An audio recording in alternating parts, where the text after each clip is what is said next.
তাদের যে ন্যায্য প্রাপ্তি বর্তমান দেশের সরকার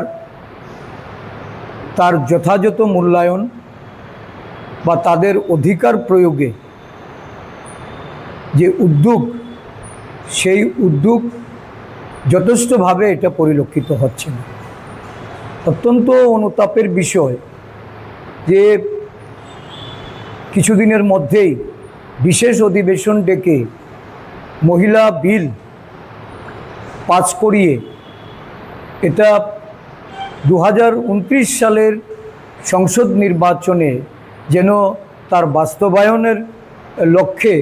সরকার এগুচ্ছে, কিন্তু জাতিগত জাতগণনার পরিসংখ্যান অনুযায়ী যে সংরক্ষণ,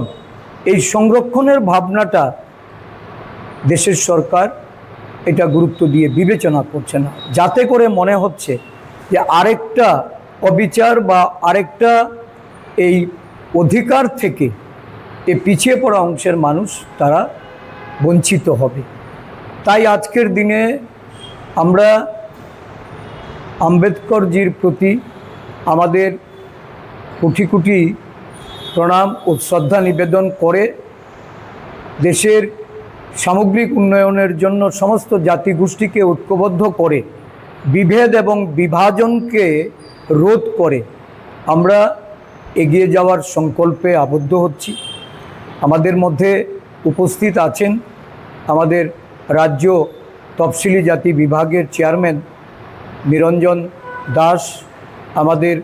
ওবিসি ডিপার্টমেন্টের চেয়ারম্যান মনোরঞ্জন দেবনাথ, আমাদের সংখ্যালঘু ডিপার্টমেন্টের চেয়ারম্যান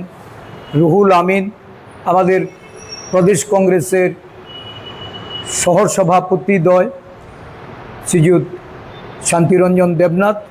এবং শ্রীমতী পৃথা দেব, আমাদের বিভিন্ন শাখা সংগঠনের নেতৃত্ব,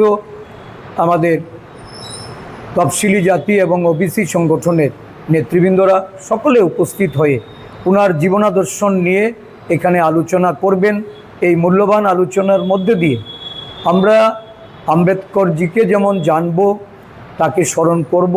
এবং তার প্রতি আমাদের যে প্রত্যেকটা দেশবাসীর সঙ্গে তার এই আদর্শিত পথে আমাদেরকে পরিচালিত করার জন্য আমাদের প্রত্যেকটা নেতা কর্মী তাদের নিষ্ঠা ও আদর্শকে উৎসর্গ করে। ধন্যবাদ।